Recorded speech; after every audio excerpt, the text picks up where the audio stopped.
Hello, everyone. Hello and good morning. I'm Ross Little, better known to most of you as that bloke who runs the Hammersmith Hardmen Instagram page.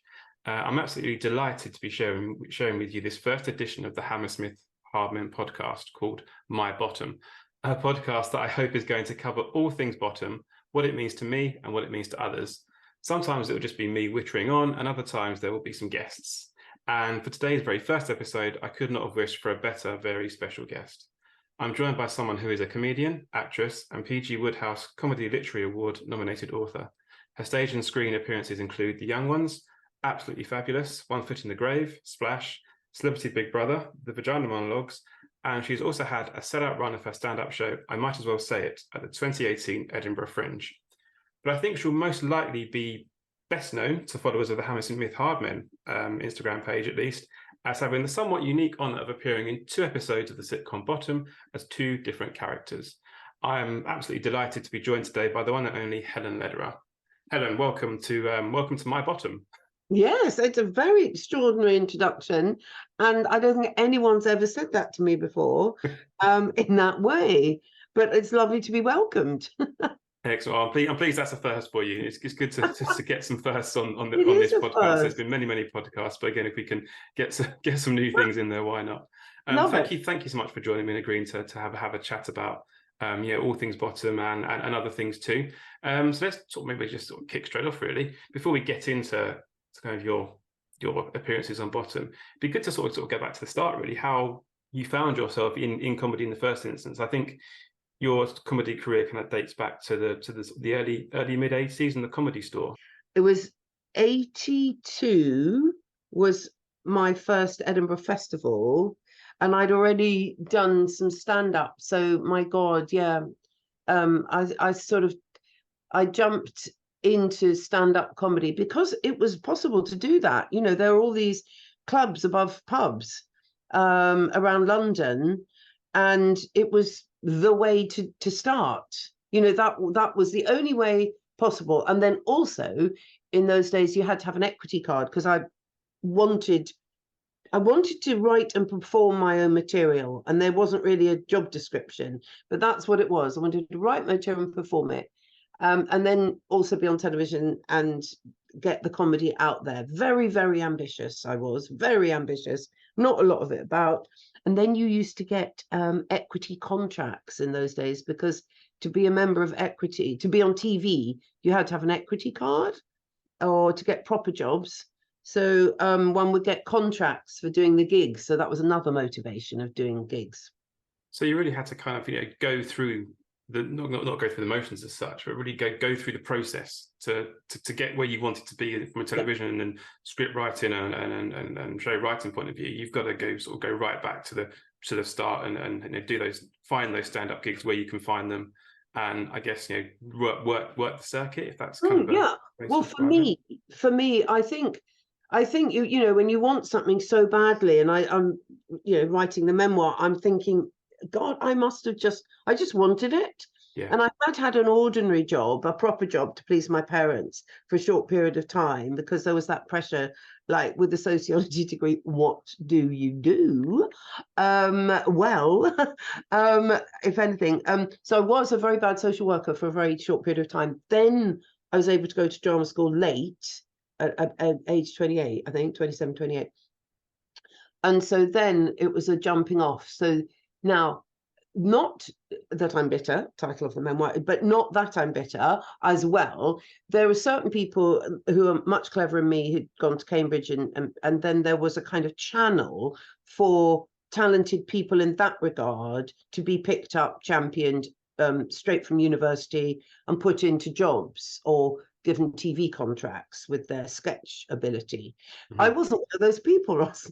Oddly, I was not that person. So I'm thinking about, what course do you have if you don't have that ready-made pickup system for talented people.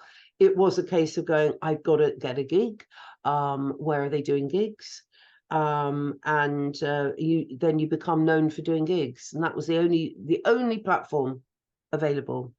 Wow, yeah, like you say, if you're not part of the university scene, where we've seen many examples, just thinking about the Footlights, for example, and many others, you've really got to sort of find the opportunities as and when they come. And I'm right in thinking when you were doing sort of gigs at the Comedy Store at that point, you're one of only, is it 3 women who were? So I started out as a double act. I stole the wonderful late Maggie Fox now from another double act, and that was my vision to start doing gigs.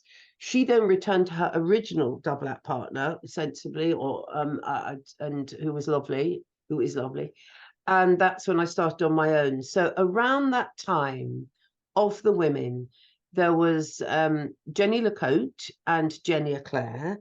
I always like to say Jenny Eclair was 5 months after me, because I always like to have a bit of edge over her in a friendly, combative manner.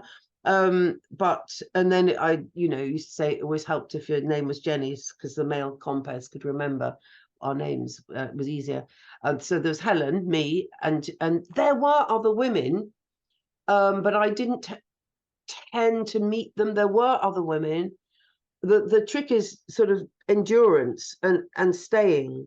So at that, there was at one time, obviously French and Saunders were ahead in the hierarchy, 3 years ahead. Ruby Wax was doing something. Victoria Wood, obviously, there, way up. But in the scheme of things, we're singling out these names, and then what came after was a wonderful Doom McKinnon, Donna McPhail. There were, people after. So it wasn't like it was a desert with no women writing and performing and initiating their own work. But in comparison to the predominance of the male equivalent, we were a minority.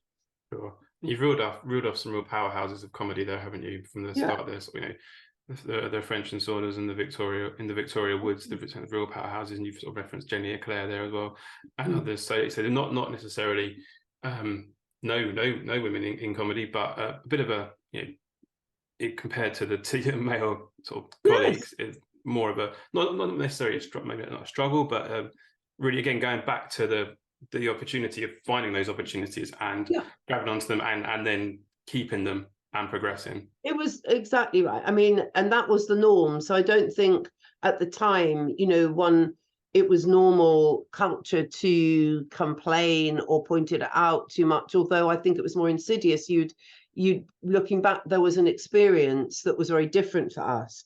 And as a kind of middle class person myself, I even now as an old person, I still find it very difficult asking for what I want.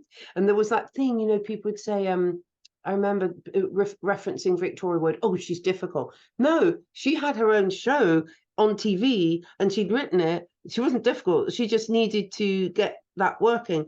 But there's a cult. It's so different now for the women. You wouldn't be deemed difficult for asking for what would be suitable. But I mean, that's a personal thing as well. But talking about the landscape, very recently I went to an event of Arnold Brown, who is the original Scottish older comedian who gave me my gigs at Pentameters in Hampstead with Maggie Fox. And interestingly, it was a wonderful night, and I was the only woman from that era. And there were the Oblivion Brothers, actually Tim Vine, younger people came, Harry Hill, different generation. I like listing off famous names. I want people to be jealous. I mean, I know I hate that. I hear myself. I'm just saying I got very overexcited because when you are with other comedians, like John Hegley, who's a contemporary of mine, you just go, wow, we did those gigs. You remember when you were in wherever it was, the Camden Head. It's a unique bonding experience. And so I did show off a lot and spoke too much, but there were no other women there in the audience asking questions of Arnold. None on that night. That's interesting. That's really interesting. Like you say, because everyone really in that room, one way or another, has been through similar, not identical pathways of the gigging and the constant gigging and things not going well, things going down badly, and having to completely rethink what you're doing, or having fantastic experiences one day and then one night and then it not working the next. I imagine it's must be so many stories to tell, and I want to take you back to any of the successful ones, but it doesn't take much to make me wallow in the negative. Comedians are quite dark. I went to the Kent University archives, and there's a record of this, £40, which is quite a lot, really. But then you would say, is this working. And then but I wanted it so much. And then I go, I'll give myself another year. It's quite a long time, really, when you're young. Yeah. And I just remember saying to myself, I'll give myself another year. And then another year, it sounds a bit anal to say it, but this is true. Then something else would come in. And then there was a space in the 90s of I was working all the time. So then you go, okay, I've turned the corner now. I can say this is my job. Like, I don't know if I put it on my passport, but when you're starting, you just don't know if this is going to be the thing. No, I imagine not. And you're always looking at when that next big thing's going to happen that's going to allow you to continue. And would you then would you ever have thoughts of, okay, what else would you have gone back to social work? Oh, golly. Would you ever have a plan B, if you like? It's good to have a plan B. That would be sensible, Ross. I mean, I wasn't a very good social worker, as I said, because it's the kind of thing where you have to do a lot of things all at once, and you just get over involved with the people, and I'm really bad at boundaries. I mean, it's a miracle that I even got up on stage and did it. It's like a different part of you, but I suppose it's finding life hysterical, which is what I do, trying to kind of capture that, and as an individual communicate that with an audience. And then when you do communicate it, it is the most beautiful thing in the world. But as we were talking just then, obviously I would, for every good gig where the ideal occurred, where you felt that you as an individual were being seen in some way, and not sort of copying or replicating other stuff, it was like, oh, this is an experience now. And then you go, great. And then the next one would be that. And then you're also like, before, like, we have Miranda Hart much later, didn't we? But, to have a kind of ish accent like I do, and female, I mean, it's not normal. Why should people relate to me? Because traditionally, leaders in the comedy are spokespeople for the audience, for the people. And there's me with a apparently privileged voice. How can I connect? And that's why, if you do, it's because they see something in you that is unique or is connecting on that day, or they pity you a lot. So it's a very vicarious time. You think you've got it right and are full of enthusiasm. It's quite derailing. And I do admire the comedians who, you look at the list of their gigs and they've nailed it. They can do Newcastle, and the next day they're doing Leeds, and it's an unusual job, Ross. Yeah, definitely. You look at the tours that some stand-up comedians do, and then you say it's the dozens and dozens of dates, one city after another, different parts of the country, up and down. And like you say, it's how you engage with those different audiences. And obviously, if you're touring regularly, I imagine you've got a kind of a core audience base who will go see you and will know what you're about and will go see. But then obviously you're always trying to get new people in and expand your audience base and try and connect with new people in different ways. So it sounds like a fantastic job, but one I imagine is just fraught with anxiety. It is. You've got to be dedicated to it. You've probably got to have a good support act. You also got material gets eaten up, so there's be a cycle of it, and they're playing in new material. These secret little tryouts. I remember hearing, oh, well, Lenny Henry's done a secret tryout. You go, wow, like maybe even going on with a piece of paper and notes. But it's not like, hey, I'm just funny, I'm going to come out. And in the olden days, people would have a team of writers as well. So that I did it for 5 years, I would say, solidly. And I think in those days, not then bitter, that they wouldn't even record the name in the cast of a lot of those, like that, or indeed the comedy programs like Pyjamarama, Stomping on the Cat Show, those early stand-up shows. I don't honestly think they got round to putting, because I did do them. But part of me goes, did I do them? Because it wasn't normal to even list me. I'm not bitter, but it was just so early. It sounds like I was pre-war. I feel like I just came from another time. And now, of course, it's full of amazing women doing all sorts of things, leading the way. You don't really think about it, but I'm being forced to think about it writing the memoir. So, and it is why was I not listed? I did do Pajama Armor, damn it. I bloody did, you know. And that's really interesting, Helen, because it's looking at if you when you're doing research for things like this and you're looking at what people have done, and you look at the things you go to for your own biography that you've written on your website and things like that. But if you look at things like IMDb and Wikipedia, I think your first kind of listing in terms of where you are credited, because that's where they take their information from, what's credited. Yeah. I think it's The Young Ones in 1984. I think if you look at both IMDb and Wikipedia, your television appearances, the first one that's listed is The Young Ones in 1984. But obviously sounds like there was plenty before then. Yeah, I'd been doing, because in order for anyone to bother to ask me, they must have seen me doing something else, you know. So we're going, like your very clever question at the beginning, how did it all start, you know? So it started writing material, wanting to do it on the circuit. That's how it all began, because otherwise, how would you be visible or known? So I think I had done something called the Janet Street Porter Chat Show that was so strange. It's never listed in anything, where I had to sort of rise up out of the audience as if I was a pretend audience member, which is quite challenging because people turned around and stared at me like I should be taken out as not a normal person, and then do a sort of comedy stand-up routine by chance. So there were kind of odd, strange little requirements.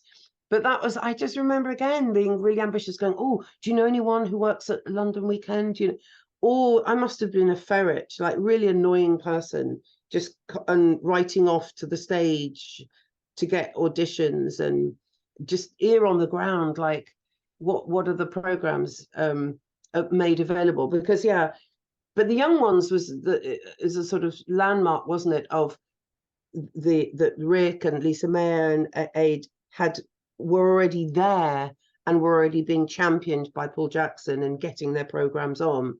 And that was the start of a very exciting time where TV, it was harnessed in the landscape of TV. So yeah, I was offered lots of lovely jobs via that group. So eternally grateful I am. And yeah, that was my next kind of question or point to discuss. How did you start to become involved with some of the work of Rick and Aid and others that you've mentioned, Ben Elton, etc.? What was the point at which you kind of became engaged with them? Yeah, well, I think I must have been on the circuit, and then I got asked to do two of slots on The Young Ones, and I think in 82 or 83 I was doing my stand-up show, harnessed between Arnold Brown and Norman Lovett, a very extreme comedian's comedian time. He always used to go over time. And then, because he was so surreal and extraordinary, and then the next group of actors who'd been to boarding school, some of them got quite annoyed because obviously, understandably, they made them a bit late. But sorry, just to interrupt you there, Helen. Was it Norman Lovett played on occasion Holly in Red Dwarf? Yeah. Yes, yeah. he did. And I think he took over from Hattie Hayridge, or Hattie Hayridge took over from him. But Yes. They both are wonderful extreme characters with that role, absolutely. So that was an exciting time. And with TV, they were already getting their work on, because TV producers believed in them and got it past the controllers. So this was the beginning of new comedy, I think. And so I never think I'm one of those people that was in the right place at the right time. I'm always ahead of the time or behind the time. But maybe that was one time that I was like, oh, we'll have her. She seems to be doing stand-up comedy. We'll have her. Yeah. Well, I think there probably has to be an element of being in the right place at the right time. But I think you put yourself there, don't you? Through the work that you do, and you say you were always ear to the ground. I think you mentioned sort of being a bit like a ferret. We're always looking for what's next, how you can get on the next thing and do the next thing. Without doing that, you don't put yourself in a place where you can get picked up by someone who is already on and established. That's how you kind of bridge that gap, I guess. Without doing that, you don't find yourself in a place to be able to be picked out. No, it's just quite an ugly trait to be seen for doing it. The clever thing would be to disguise it, but still do it. And I do remember going off to Montreal. I think it was the first, it was called Just for Laughs. And I think that was after that Edinburgh. So a Canadian producer saw me then doing it at the Masonic Lodge, my little stand-up routine. And Lenny Henry was on that one. It was the first one. Hale and Pace. I mean, these are all people I don't think, you know, you were probably not born, but anyway, off we went, we did it. Jeremy Hardy was on that one. I had to do my show twice because they were largely French-speaking Canadians. and I thought, if I do it really fast, if I talk really fast, then I'll be able to get off stage really fast and then have a glass of wine. I just did it really fast. And actually, somebody, again, from Kent University, got the footage. And I just look at myself, and it is, oh my God, like I'm wearing slip-on shoes, almost look like nothing wrong with an air hostess. I mean, just like quite formally dressed with a little jacket. Oh my Lord. And a skirt, which is most unusual because obviously it's best to wear trousers if you're a woman comedian, but with a jerkin that covers. And because people are so alarmed when they see women, it's so unusual in those days. But I talk about my background. I mean, I'm trying to be ironic. I think I'm taking a huge position of risk that anyone would want to listen to this person talking about themselves. So it's a very different style. It was anecdotal, but with gags, but not enough gags, Ros. I'm sure there were plenty. And I think you said that someone, I think you said from Kent University, had picked up a copy of that. And I wonder, I'm not saying I've searched for, but there must be some of those earlier people must have recorded, and they must be finding their way onto YouTube and things like that. If you were to do like a deep dive into YouTube, I'd love to. Various different kind of your name and places that you've played before. But it was pre all that, you see. That's why I just think I was the one that got away, because this was a great recording because it was made into a TV show. And then Saturday Night Live, again, I think I was one of the few women who did stand up on that. I'm sure there were others, but I just knew about me. And I bought a new jumper that made me really hot, and there's I was sweating and that was a skirt situation. Odd, I'm so surprised. And that I saw that, and I actually can't I can't look at myself because it's like, oh my God, knowing the nerves that went on before, and it's so opaque, is that the right word? It's just so out there. I'm going, I can't believe that I just went and did that. Women today, I mean, it's stupid to compare anyway because we live in different times, but they're so much stronger and like not gladiatorial but announcement-y and challenging. And I don't know what my position was, but there I was doing it, and I must have got some laughs because I can hear them, but it isn't pretty to actually look back at your younger self doing something that was high risk. Yeah, I think like you say now, I think lots of female comedians, actresses, the time we're in now, I think it must be not easier, but to be able to perform in a way with the jokes that you have written and want to perform in a way you do it, it must, I don't know if it's better accepted or the platforms are there. I guess things you've just described, you're doing what you needed to do. I must have wanted it a lot. Yes, that's what's coming through. Yes. And I look back and I think I should have done it longer. I should have done the circuit longer, but I got the chance. I think I answered an advert in the stage. That was a lot of to do a Radio 4 live comedy show called In One Ear, with Clive Mantle, Steve Brown, who's amazing, works with Harry Hill now on all sorts of amazing things, and Nick Wilton. Produced by Jamie Ricks, son of Brian Ricks, funny man. So I was the woman in that, and then you just go, oh my God, just walked on stage and people are laughing. And that thing, wow, it was just a different world. And so it was, it became nicer and easier to then become that person rather than the person that had to keep pushing and being sick all day, thinking I've got to leave the flat and not eat and get to the gig. It just seemed, life seemed more agreeable, so I jumped at it, and then it was harder to get back to the just gigging. So at a time, I think that was a career mistake for me, but it was just too nice to go. It was just too nice to be clapped for not really even doing anything and doing somebody else's script, And an opportunity, like I say, for a radio, to be part of a Radio 4 show, you're not going to turn that down, are you? You're not going to say, No. actually, no, I'm going to stick to a bit longer, Okay. because it's an opportunity that you've been working towards. And like you Yeah. say, if you spend your days when you've got a gig in the evening, then that's all you can focus on. That's all you have to focus on. And it's like you say, if you've got something where you can walk in, Yeah. you've got some script there, you're working. You mentioned Clive Mantle, who similarly has had he was in the very first episode of Bottom, had Yes. a short cameo in there where he gave Luce and Richie's underpants. I saw it. He did it really well. He was wearing very tight jeans, I noticed. That was just the fashion in those days. Yeah, it's interesting looking back at those clips and trying to recognize there was Lee Corns was the barman in that.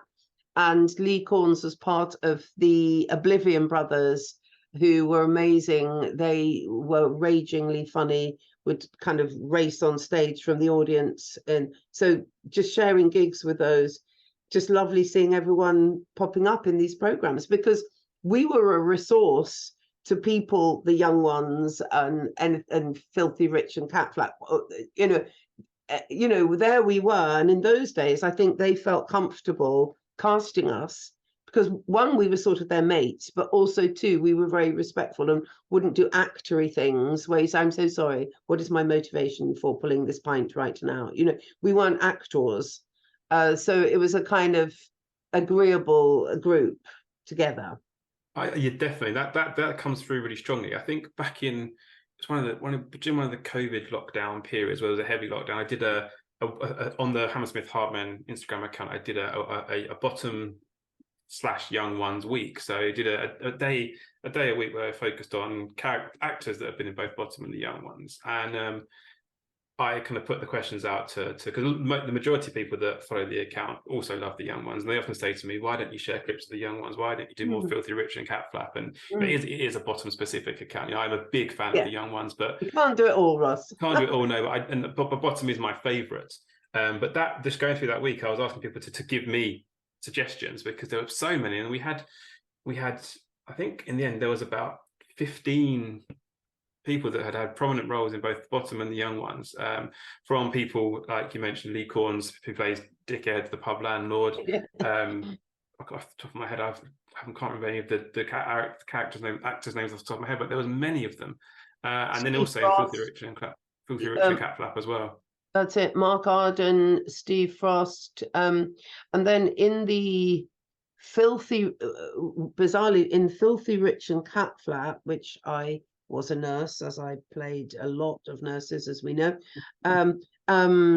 Babs Windsor was in that one. So this was the beginning of getting people from other, walks of life, like National Treasures, which happened increasingly in Ab Fab, for instance. Getting Lulu to be in Ab Fab. This was like a dance. This was fun. This was like, hey, we've got we're here, and here's a box of sweets. We can have who we want, and who we wanted were queuing up to be in these programs. It worked. It did. It worked really, really well. And you mentioned Ab Fab there, and obviously, as I guess as we move through to the 90s, we're going to come back to Bottom shortly as a one to focus on.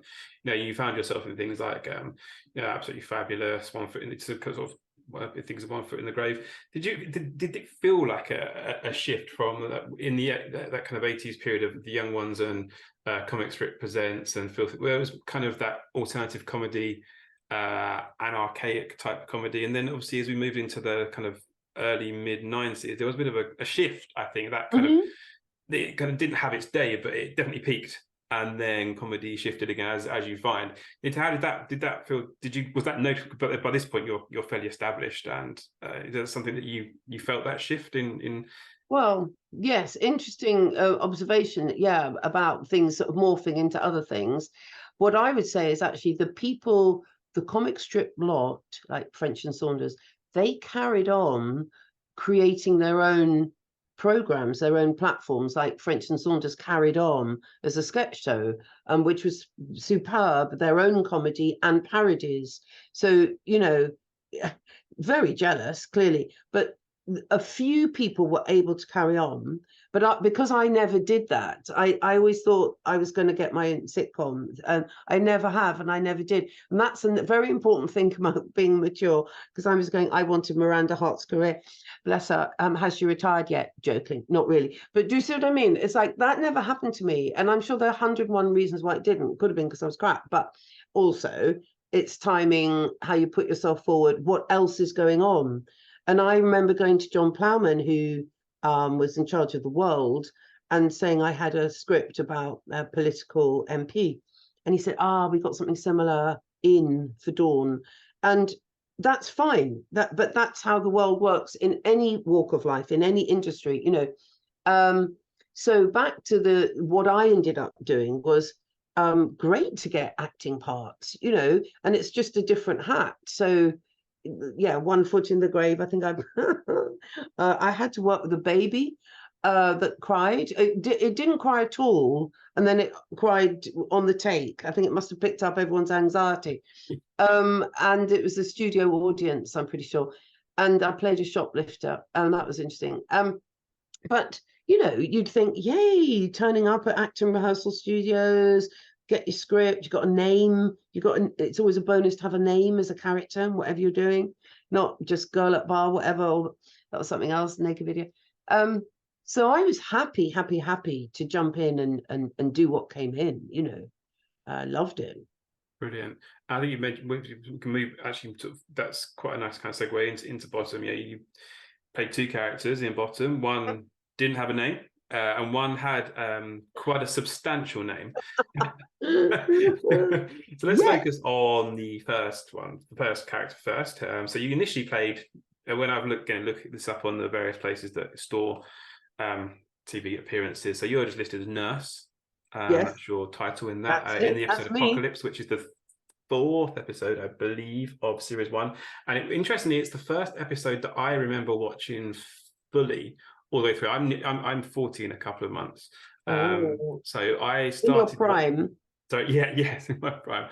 I started watching Bottom when I was about 8 or 9. That works quite well. And I had I think I borrowed a VHS off my cousin of Bottom, and it was the second half of series 1. So it was Apocalypse,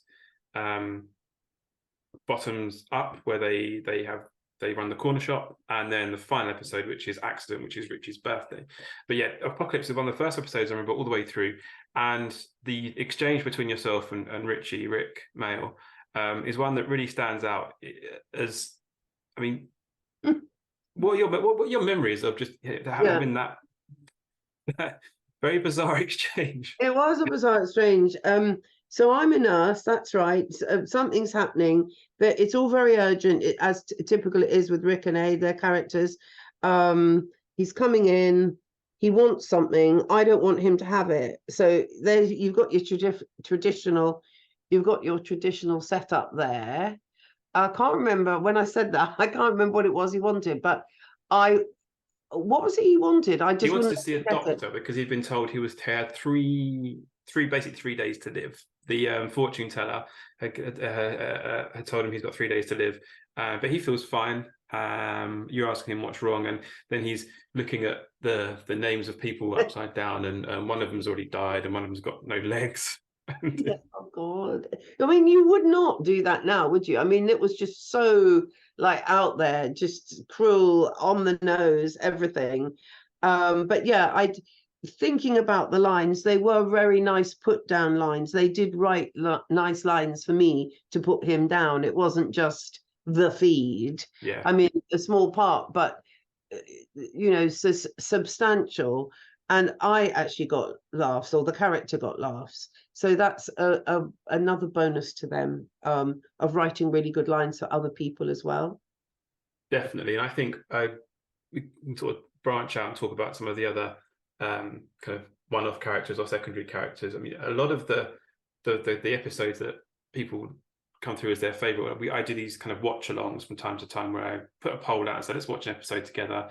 And often the ones that are the most popular are the ones where it's just Rick and Ade, Bottom Culture, where the famous chess game scene, or Hold, where they're on top of the Ferris wheel. When it's just the two of them in one room, one setting, you know, bouncing off each other, and the dialogue is incredible, and the jokes are, you know, they're relentless one after the other, and it's a very unique thing to be able to Yeah. do. But when they then had secondary characters and cameos and things like that, they really approached it in a way. Actually, I think they weren't just going to, like we talked about having that pool of people to call upon, to bring in, who weren't going to say, why am I going to be behind this bar, or why am I going to play this barmaid or this nurse.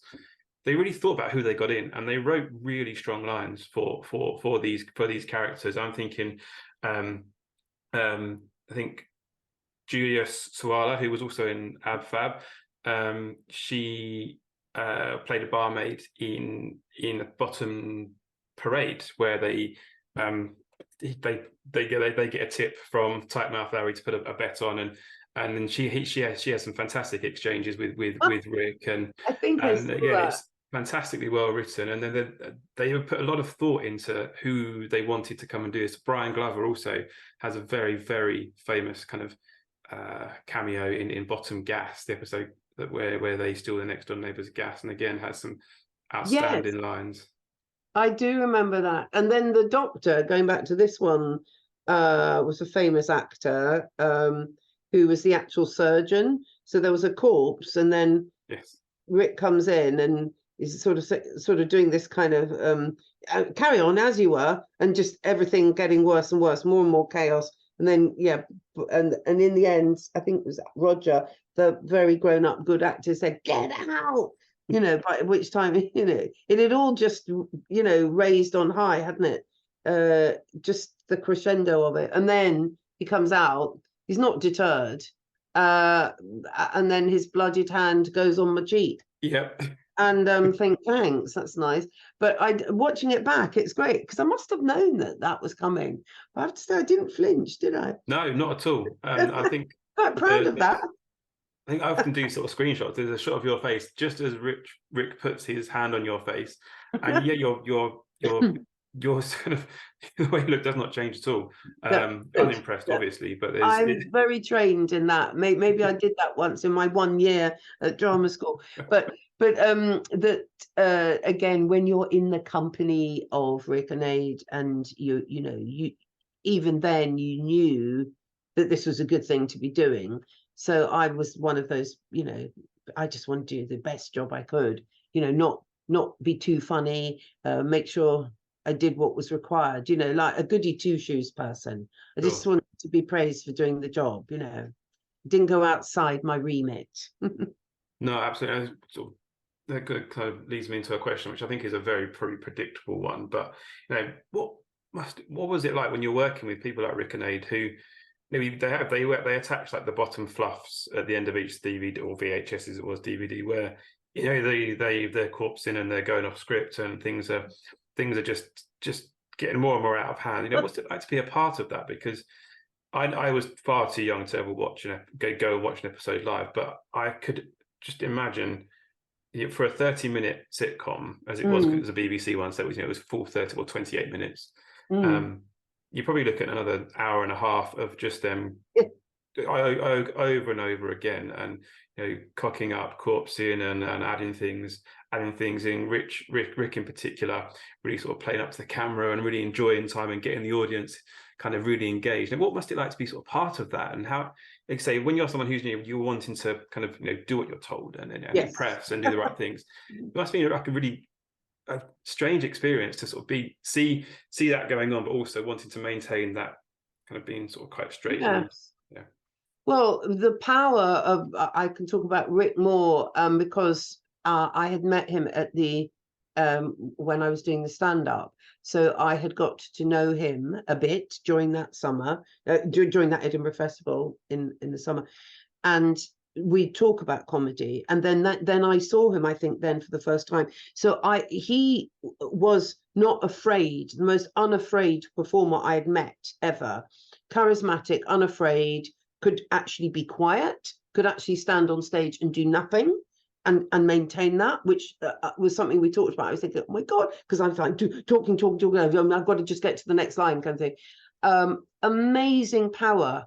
And so then obviously with that sort of physicality, and then with Ade, with his, he just loved physical things so much. The two of them together just were explosive. You'd have the combination of Rick's stuff and egging each other on and just making each other worse and not being afraid of fire or death or being, being soaked. There's just has to be danger. The slapstick, but the slapstick was real. So when you're part of that, you kind of want to just like make sure you're not in the way, like literally of a bucket of water or a flame or something, because that's highly likely. They just had that communication. They must have worked blooming hard though with you talk about those when it's just the two of them, the lines, just all those lines that they'd learned and written. But the sort of tiny bit of like Tony Hancock days being in a predicament, but like on acid, like just like crazy stuff. Yeah, definitely. And you definitely feel that in the two that I mentioned, Bottom Hole, where they're on top of the Ferris wheel, which it's probably my favorite episode. If I had to rank them, which I don't like to do, if I had to rank them. And there is the dialogue between them is relentless, especially the first probably 10 minutes. And just the ability, the power to be able to kind of hold an audience and hold for doing that for 30 minutes and hold everyone and for people to come away and find it so funny and so entertaining when it's just the two of them in one place was something. It's really something to behold. Absolutely. And yet I know they did a lot of student gigs, and it's kind of generational because it was popular when it went out, and then they do the student circuit. Then I would get recognized for being in that episode, particularly that one, the second one of Bottom. And then that just came home to me that next generation just loved. I can say male, I hope, in the today, just that male energy. Am I allowed to say that? Yeah, if I'm not, forgive me. But just that kind of unafraid chaos. It just wanting women, just being hopeless, but hey, just jumping in, always wanting something. And I think that related so well to a student audience who are at that age of wanting to do all the things that they were doing. They were just feeding it back. They the students lapped it up, didn't they? The crazy side. Definitely, and the slapstick side of it as well was just people just really enjoyed watching them. Just the things like hitting each other over the head with a frying pan. Always good. People just really, like I say, they lapped it up. And I think you mentioned that the people tended to recognise you more from that second appearance on Bottom, where you played. Now I've got this written down in front of me. I'm going to read it off, but I don't know if I'm going to get this right. So you played Lady Natasha Letitia, Sarah Jane Wellesley, Obstronsky, Pomsky, Smythe, Boblamov, Dob, the third Viscountess of Moldavia, as amazing. As Lily Lineker puts it, who was also Lily Lineker was played by Lisa Maxwell in the episode of Digger. So you played this other character. Who I think you're probably from a Bottom point of view definitely is the more memorable of the two. I think you're in it for a lot longer. Yes, you have a lot of. I got to seduce, or he got to try and seduce me. So there's a bit more going on than just being a nurse with getting a bit of blood on my face. So of the two, there was more going on, I suppose. Yes, that's extraordinary. That episode. So I found this bit for you, Ross. So I looked at it. I looked at this clip because there we are in the dating agency, as you say, played by Lisa Maxwell, she's cracking in this scene. She's so good. She is fantastic. And so the request is that the person they're looking for in order to get money, to inherit money, because as ever they're after something, they're in pursuit of something, the date must own large jugs. That is what's required. So in the script, so she says, fun to be with, a wazzo pair of jugs. Eddie, that's right, Richie, but obviously we're flexible, Eddie. But not about the jugs, Richie. No, we have to be firm on the jugs, Eddie. And the jugs have to be very firm, makes a gesture. Richie, come off it, Eddie. I mean, there must be more to life than jugs. And then Eddie shakes his head, looks questioningly at Rich. Rich thinks, well, you're right. A wazzo pair of jugs it is. So would they be able to do that now? I mean, those scripts are available, so I'm not stealing anything. But yeah, it all starts from the jug request, and they just riff on it, don't they? They just riff on it. Like they riff on everything. It becomes ridiculous the way they riff on a thing. Happened to be jugs in this instance, and then the costume lady then had to create an outfit that would best display said jugs. So, but I think I was just like, so again, in my comedy, just do the job. I wasn't really thinking about it, but I did think, blooming heck, that dress isn't gonna, there's quite a low cut dress, but I just had to get on with it. I never questioned anything, just did it. No, of course. And then obviously when Rick takes you to the Polo Lounge, and you both trot over to the Polo Lounge. Yes. And he offers you a polo. You then proceed to put the polo down the front of the dress. And then again, I don't know if you recall Rick's face that he pulls when you do that. It's one that sticks out in my mind. And again, if you saw that while you were performing, I don't know how you would manage to keep a straight face, because I can actually remember it now. So I'm thinking about it, like I'm trying to conjure these moments again for the memoir. But you know, you're just next to someone who is so in that character, is just oozing, I don't know, just energy, and it's just easy, not easy, but you just react to it. It's just, and then because Adrian knows, they know each other so well, he's kind of floating about with some mashed potato or doing something else, egging him on. You know, you just know that they're holding it, they're leading it, they're driving it. And it gave me time to actually be quite still, which is not normal for me, just to kind of serve the script. But I remember it was Rick in rehearsal. Rick had said, "Oh yes, why don't you just take my arm?" Because it wasn't in the script. So then that moment of just both of us copying each other, but in the wrong way with our elbows out, that was his idea. Oh, and really? Yeah, and you just go, oh, it's so nice. Yes, he's had the idea. He's told me what to do. I'll do it. Amazing. Gets a laugh. You know, it's just beautiful working with them. And it was indeed. So you do that on the way to the sofa, to the Polo Lounge. Yeah. And then you both stand up. He lifts his arm up. You do the same, and then you trot back over to the table for dinner. And it gets, there's probably even bigger laugh than the first time, because just watching it again, it just seems so ridiculous, but it's just so very funny. And then you're sitting there having dinner, and another thing that really stands out in my mind, Aid comes around and takes the lid off the tray and says pork, and then Richie stands up and says, "Eddie, how dare you? She's my fiance." And the whole way through, you're just kind of looking at Eddie, looking at Richie again, just completely, just again, just being part of that. Yes. I don't know if that was, if you had to do more than one take of that, but it was, again, something really just incredible to watch, and you're not reacting to how those two were just kind of bouncing off each other. Yeah, they just carried the scene. There I was. I just remember it all going on around me, but not probably daring to do too much other than what I was supposed to be doing. And so it suited the character, that sort of focus. And then the about turn, when obviously he's kind of smarming up to me, being completely crap. And then when he says, "Will you marry me?" And then over and over, and I go, "Yes, yes." Yeah, and then again, then he falls about with yet more farcical stuff. It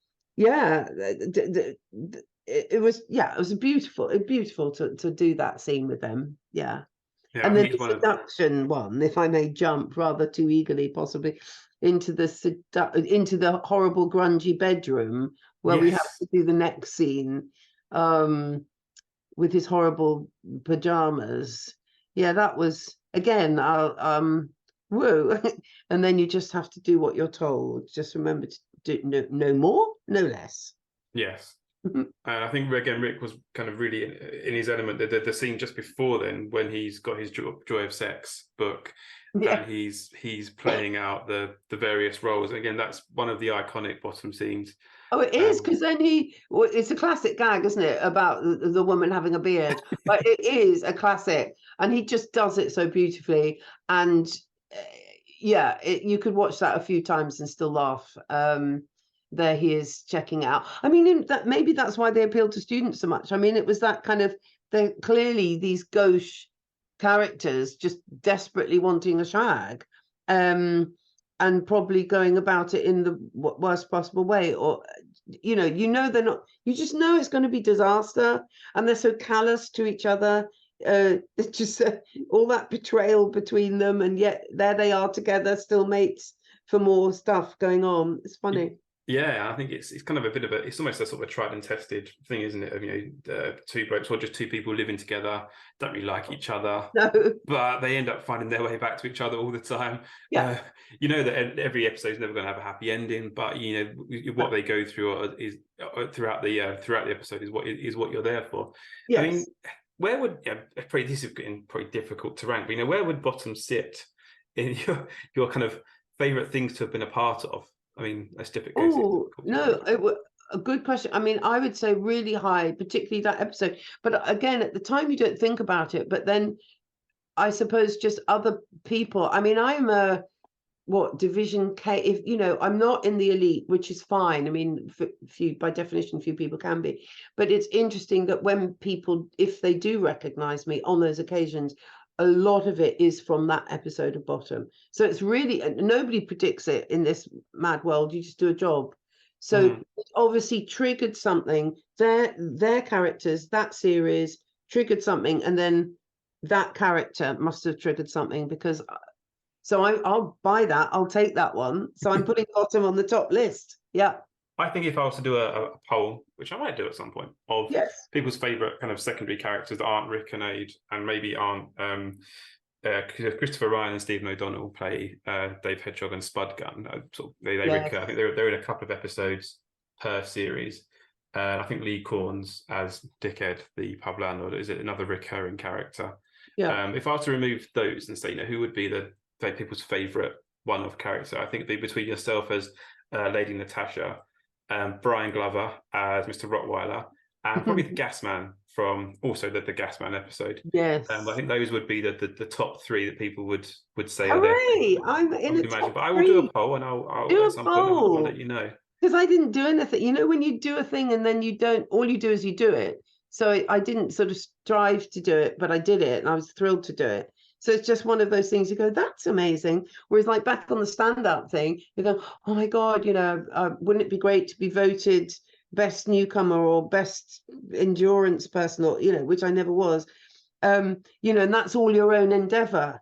But this was different. I was part, and that's why is also brilliant archiving it and talking about it. I was part of something else. It was there out, and it was like a privilege. It sounds corny, but how lucky was I to be in it? Doesn't sound corny at all. I think that really makes sense. And I think we just talked at the start about, you know, you had that unusual kind of opportunity to play two different characters in the same sitcom. There is actually, from the research I've done, and this hasn't been exhaustive, but the research I've done, I have found there was one other person who has played in two separate episodes of Bottom and have played different characters. It's an actor named Robert McCulley. He played a policeman in the episode Parade. And then that's in series 2, and then in series 3 he played a student at the pub quiz in the episode Doe. So he is credited in two separate episodes of Bottom as two separate characters, not as prominent as the didn't have the jugs thing going on, possibly the requirement to display the jugs, very possibly, or not. I mean, again, you know, different nowadays are how one expresses this, but so you're pointing out then that statistically there are two of us who were lucky enough to play two different characters. So that's a good fact you've unearthed. That is a Bottom fact that you can take that home with you. Yeah, I will. I will. Joy. Yeah. So it's moving more towards kind of, I guess, now, the here and now. I know you've got a few ventures lined up for 2024. The first you mentioned it, your memoir, Not That I'm Bitter. How is that going? I think you mentioned that you're kind of... I might have mentioned the title a few times. It's really weird though, when I'm talking to you and then I'm sort of thinking, you know, talking about comedy is quite difficult because you kind of imagine all the strict people listening, you know, especially in these days. So I'm kind of still quite self-conscious talking about it, but then I'm trying to say how it was for me, because it was such a different time. And that's why the title, Not That I'm Bitter, comes out, because it's like, it's that two sides of you. You want to say the challenges, but then you don't want to sound like a bitter old bag, because that's really deep down attractive. And also the book isn't an angry book at all, or if it, where it is angry, it's about me laughing at myself and all the scrapes I get into. So and going back to what comedians, there are very different types of comedians, but I find being hysterical or when people laugh particularly attractive. So that's my go-to. And that, you know, when somebody really does a belly laugh, it's quite interesting to hear their laugh. And it's quite high pitched and mad and wheezy in my case, then I really like it, you know. So I'm attracted to that. I don't know how we got into that. So I find it quite a complex thing to talk about. But so not that I'm bitter, is when I say it to people who know me and I say the title and then they laugh, I know it's the right title, because they know that I'm going to be that I'm laughing at myself, and that is what is joyous in life, isn't it? It sounds corny, but you have to laugh at yourself. I find myself quite interesting, a bit too interesting. I can't believe that I made so many mistakes and pissed off so many people looking back, but I have. And so that's quite interesting. And what can you do? You just have to go, that's interesting. I managed to do that job quite badly. How extraordinary. So I find it quite funny. I've silenced you. Oh dear. Well, it's interesting because you've kind of documented, as we've been discussing today, some of the things that, sort of looking back at the things that some of the things that some of the stand-ups that you wore, and some of the, you were going through really fast one of your stand-up routines because of where you were. So I guess it's that sort of looking all the way back, isn't it, and pulling out all those things. And like you say, the whole point of what you're doing is to make people laugh. Yeah, and there can't be anything more satisfying than watching someone really, from a chuckle through to a proper belly laugh. There can't be anything more satisfying than that. That's what you're ultimately trying to achieve. Because I'm not that person. I can be quite serious, as can we all, but the goal of this book was for people to read it and then laugh out loud, maybe even. And I know when I wrote my novel, that was the first time I kind of really went. I had written a novel before, then I'd abandoned it. And this one, Losing It, is called. Well, that was my aim again. I just wanted the narrative, you know, somebody to just, oh my God, that's funny, I've been there, to be authentic. So I'm not everyone's cup of tea, but of the people whose cup of tea I'm of, can't believe I just said that sentence, then they connect with me, right? So, you know, that's all I can do. So it's not going to be for everyone. It's not. I'm annoying to some people, but that is comedy. People get outraged if they don't find you funny. They can't just be going, no, it's not for me. They go, oh my God, I hate it when they do that. I hate that voice. So because that is how powerful comedy is. It can unite you, us, and it can really piss you off.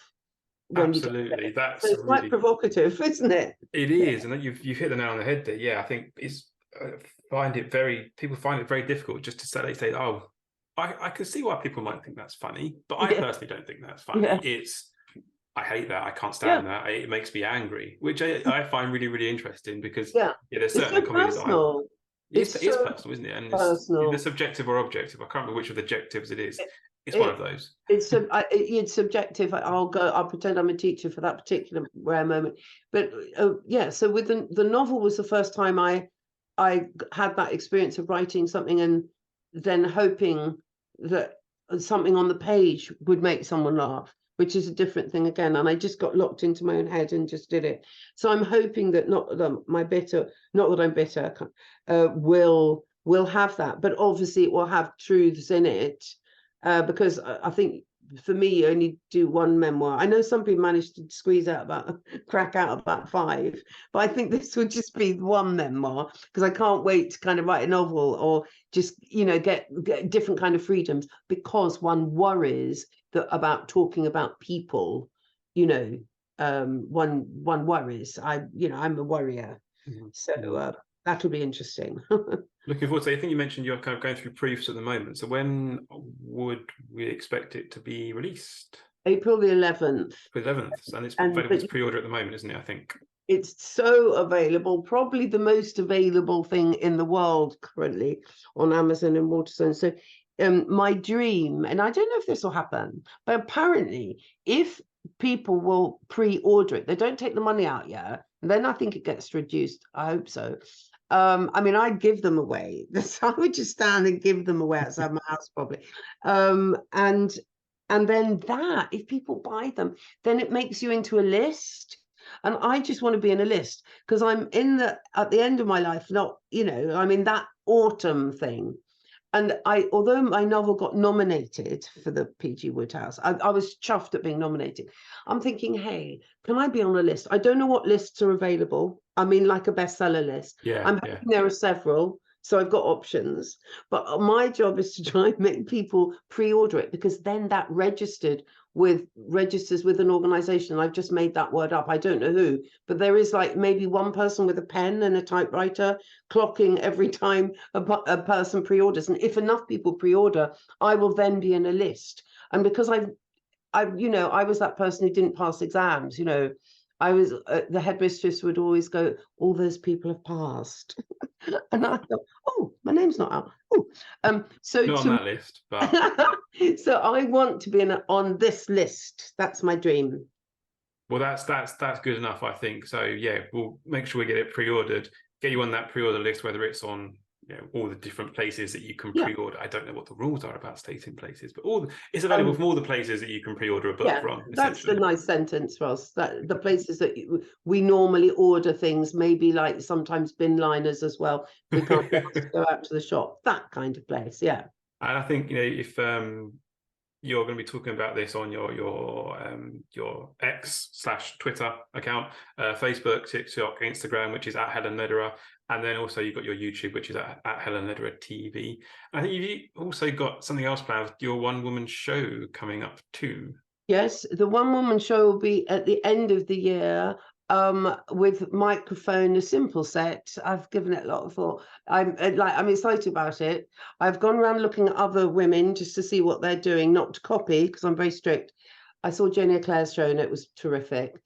She's so good at being rude, talks about urination, or she might not use that word. I probably won't use the word urination, just we're similar but very different, which is another thing. Why should women be the same?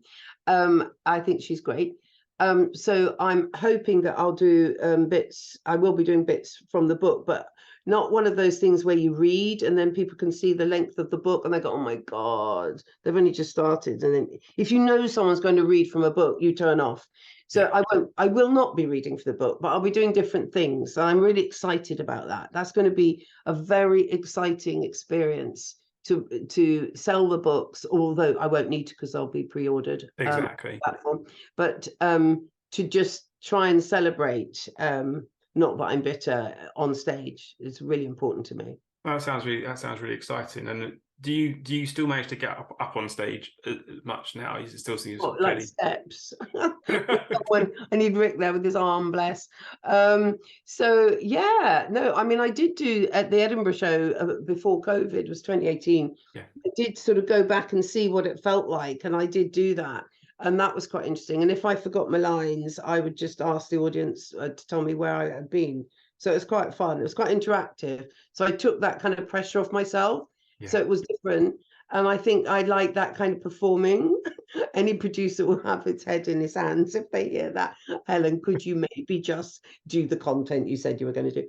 But I quite like being a bit different and responding. And like if people ask questions. So I've just done a TV where, what's that thing where the two men detectives murder, Midsummer Murders? Oh, yeah. So that was like not a stage, but a grown-up job. And they have such a back catalogue of series. It won't probably be out for 500 years.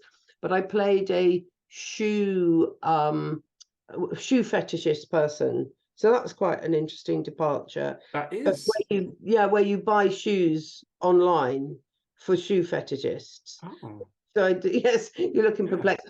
So that what I'm saying is I'm just thinking, have I done any other acting jobs up on stage? So I was doing that to demonstrate that I have done other acting jobs recently. Yeah, and that must have been interesting. Did you do much kind of research for the shoe fetish role?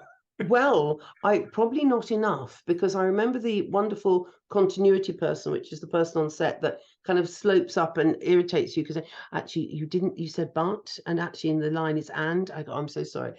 So they've got a very important job keeping you. But this continuity person seemed to have a lot of experience about ankle and leg work, because she gave me a bit of a demo, like what might be considered normal on an online situation for people wanting unusual shoes. So I know Okay. it's not. That's all you can do. You can just be humble and learn. Yeah, that's exactly. You got to learn. You got to take it all on board. That's it. I was gonna say something like put your best foot forward, but let's You not could. not No, not, I like that. not go Yeah. down that route. Oh. Helen, this has been really, really good chat. I think I put a post, a very discreet, I think it was a discreet enough post out a few weeks ago, just saying anyone's, if you, I think I said, if you could ask Helen Ledger anything, then what would Oh. it be? And Oh. I've kind of incorporated the more serious answers into what we've talked about today. Yeah. But I think, as you can imagine, from the 100, I think it's about 150 people Wow. they wanted to ask or just had something to say. As you can imagine, I think the most aside, once we've got through the serious ones, and I've included those sort of in our chat today, I think around 5 to 10 people asked, how many smashing blouses do you own? I Obviously, smashing love. blouse, that Richie saying to any female, that's a charming smashing blouse you have. And as he said to you, and then you responded in kind by saying, it's a dress. Yeah, I've said I would ask, so how many smashing blouses do you own, Helen? Oh, I love that question, because I love the word smashing and I love the word blouse. Both of them very incongruous, strange words. Just love them. Not so many. I tend to wear the same thing. Probably, I would say I probably bought about 10, most of them black. Yes, I remember what a lovely blouse. Then he says when he's talking and filling the air with nonsense about it, do you wear a jumper sometimes? Do you remember that? He's just like Yeah. riffing on small talk, stemming from the critical question about blouse wear into jumper wear. Then he ended up saying, do you wear underpants with your feet, or just riffing. Wonderful. He says again, I'm seeing Rick's face as he's doing this, and he's getting increasingly nervous, and he just looks terrified. And then I think he ends with saying, do you like to take people's underwear off of your teeth? Oh yes, right.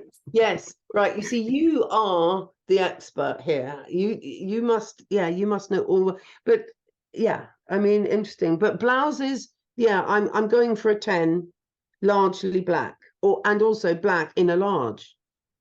I think Okay, so a fair few blouses then, really. yeah. Another one that did you get to see a copy of Richie's Joy of Sex? Did you get to have a flick through that at all? I love that. Yes.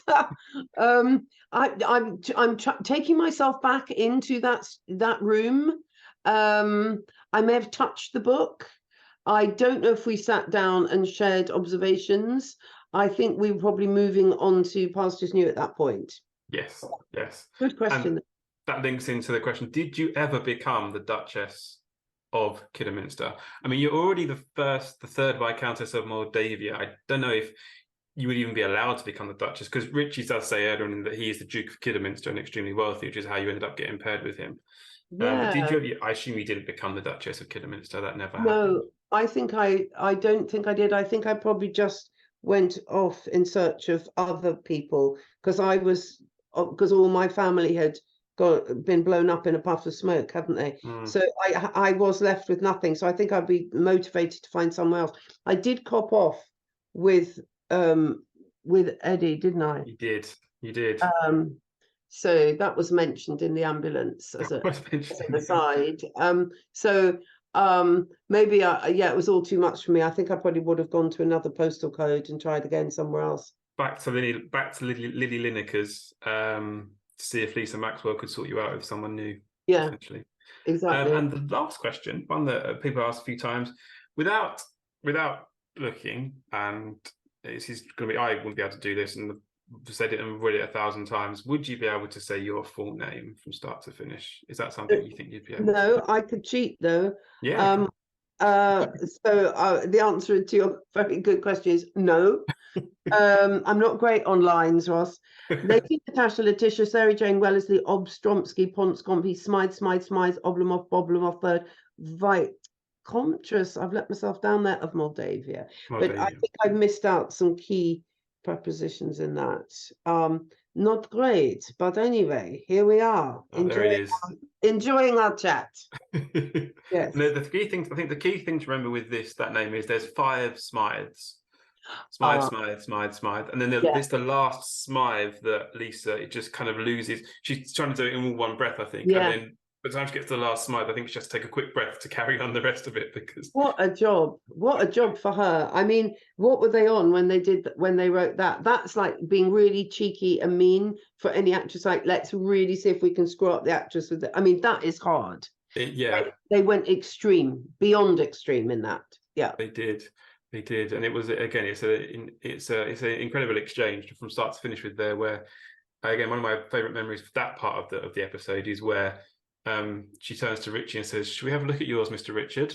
And then Rick just does this incredible kind of plain face that then goes to shocked to like surprise, and then kind of says, "What, here in the office?" And then goes to undo his trousers. Oh, that's it. Yeah, I remember. Oh my God.